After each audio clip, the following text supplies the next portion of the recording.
Welcome to The Explainer. I'm so incredibly glad you're joining us today because we're about to completely flip the script on how you see the news.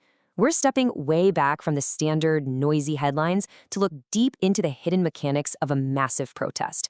By the time we wrap up, you won't just see a bunch of chaotic crowds on a street anymore. No, you'll literally see the invisible gears of human psychology turning in real time. So picture this.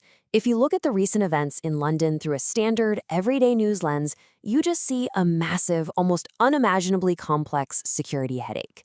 You've got 4,000 police officers out on the streets, you've got live facial recognition technology actively scanning the crowds, and, oh yeah, just to make things interesting, the FA Cup final is happening at the exact same time.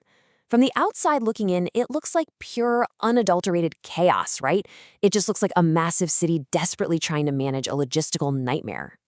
But here is where it gets absolutely fascinating. As the brilliant analysis we are unpacking today points out, if you swap out that standard news lens for what we call the persuasion filter, all that random chaos completely vanishes. Suddenly, you aren't just looking at a massive security event anymore, you're looking at a perfectly balanced chess match. It's revealed to be a multi-layered clash of competing persuasion systems. To navigate this, we're going to use a 6-step map today.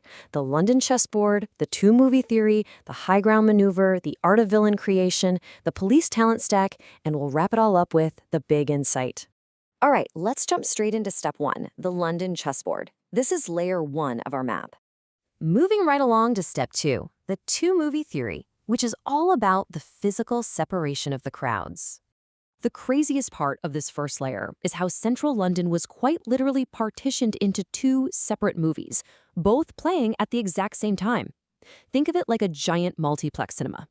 In movie 1, you've got the Unite the Kingdom rally. The psychological frame they are deeply invested in is all about national unity, free speech, and Christian values. They honestly view themselves as the ultimate defenders of Western civilization. But then, just a few streets away, you have movie 2, the March for Palestine. Their entire frame is built around historic displacement, humanitarian rights, and opposing the far right. They view themselves as the absolute moral voice fighting against brutality. Now, here's the kicker. Neither of these massive crowds is actually arguing facts with the other side. They're just running entirely different scripts in their own heads. So what happens if these two movies accidentally bump into each other? Well, the Metropolitan Police actually had to build a physical rolling corridor through the city just to make sure these movies never touched. Why? Because of cognitive dissonance. When you take two massive groups running on completely different, highly emotional scripts, and you force them together, you get intense mental friction. And in a giant crowd, that cognitive dissonance turns into physical conflict almost instantly. The human brain literally cannot handle having its movie interrupted by someone else's reality. The police weren't just separating bodies out there, they were keeping two completely incompatible realities from violently crashing into one another.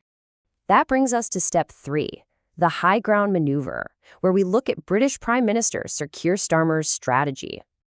Starmer didn't just hop on a microphone and casually give his 2 cents on the protests. He executed a textbook high ground maneuver.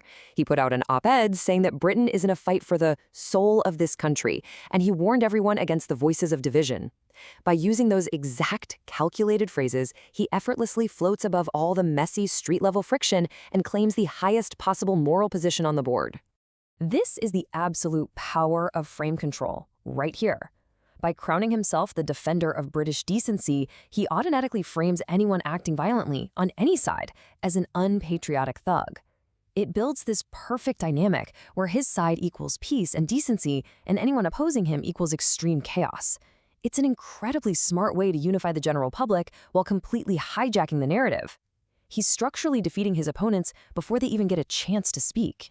Let's look at step 4, the art of villain creation and the mechanics of identity persuasion. Listen, if you want to persuade a whole country, you almost always need a villain. And the UK government gave an absolute masterclass in serving one up. Right before the events kicked off, the government explicitly leaked to the press that they had blocked 11 foreign far-right agitators from entering the country. Now, why make such a huge public spectacle out of a simple border control decision? Because it wasn't just border policy, it was identity persuasion. By making a giant public show out of blocking these specific foreigners, the government was broadcasting a very specific internal monologue straight into the minds of the British public. The unspoken message was loud and clear. Don't worry, we are protecting you from outside infections. It takes this wildly complex domestic issue, all the deeply rooted cultural friction happening inside the UK, and distills it down to a really comforting, super simple storyline. Outside agitators are trying to ruin our home. As humans, we absolutely crave simple cause and effect narratives. We want an easy, obvious target to blame for our problems. The government handed the public that target on a silver platter, instantly unifying people against a clear foreign enemy. Okay, step 5, the police talent stack. This is where cutting-edge tech meets human psychology. The police didn't just show up with old-school batons and riot shields.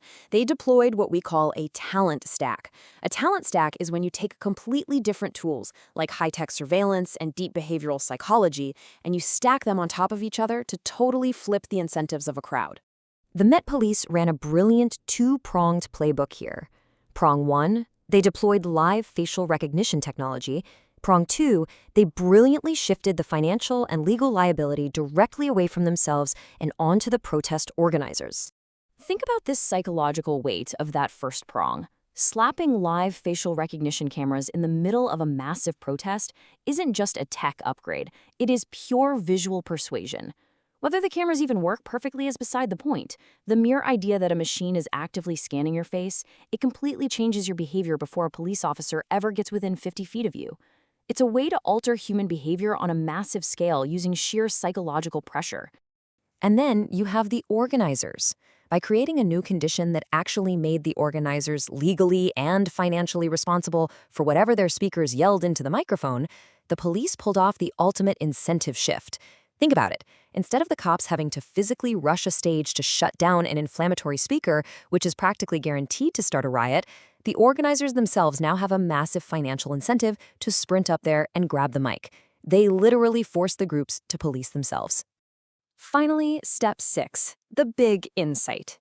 Let's zoom out and find the predictable patterns in all this. What looked like this totally unhinged, chaotic street debate about geopolitics was really just a giant open-air laboratory of persuasion.